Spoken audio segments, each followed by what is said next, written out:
Bonjour à tous, bienvenue dans cette toute nouvelle vidéo.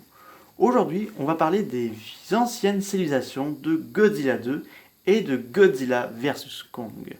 Donc on va commencer par les vieilles civilisations de Godzilla vs Kong, car elles sont assez plus anciennes que celles de Godzilla 2, car ceux des civilisations de Godzilla vs Kong, ça se passe dans la Terre creuse. Donc apparemment, ce seraient les ancêtres des Iwis et des ancêtres de Kong qui avaient créé cet immense palais de rochers,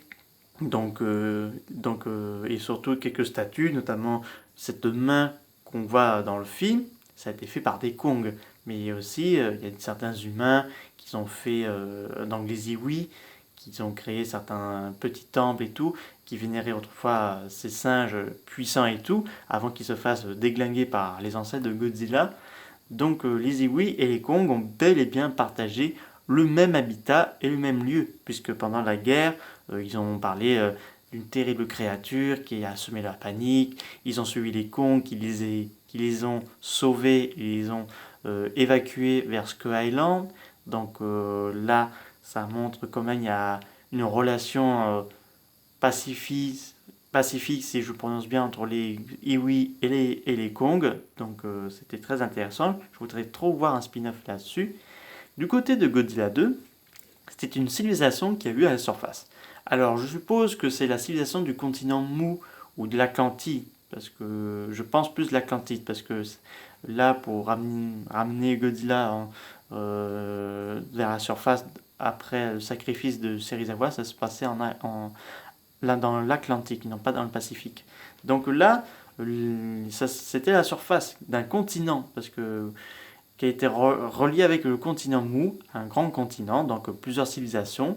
Donc l'une d'entre elles vénérait Godzilla, donc les ancêtres de ce dernier, notamment le père de Godzilla, donc Dagon, puisqu'on a un joli temple dédié à lui, parce qu'on a des statues de tête de Godzilla sur les corps humains, avec des lances, quelques peintures rupestres qui représentaient cette force de la nature, mais aussi Rodan, Mothra, et que, et que surtout, on a même une belle illustration où Godzilla, Mothra et Rodan affrontaient un Kinchidora qui a lieu sur la ville. En plus, c'est une ville assez moins primitive que ceux de la Terre creuse. On a vu les premiers bateaux à voile. C'est assez une civilisation à style grec-romain, mais encore plus ancienne.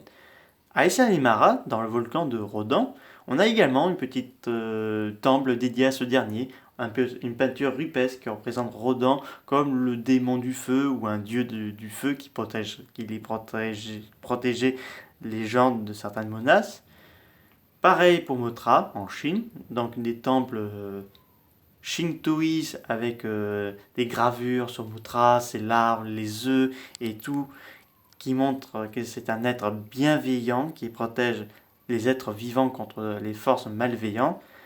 Ça me plairait de voir encore ces genres de civilisations dans le prochain film du Monsterverse, car oui, Adam Wingard prépare le nouveau film du Monsterverse, donc je pense que ça va être sauf Kong, donc pourrait un peu voir quelles étaient encore plus les civilisations anciennes des ancêtres de Kong et des Iwis dans la Terre creuse, ça pourrait être très intéressant là-dessus.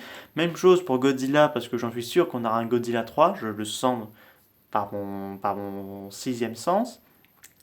Et donc ce serait pas mal, voire même clairement un spin-off qui remontait dans l'époque euh, Moyen-Âge, mais aussi de l'Antiquité, mais aussi à la préhistoire, où ces créatures existaient bien avant les humains, bien avant les dinosaures.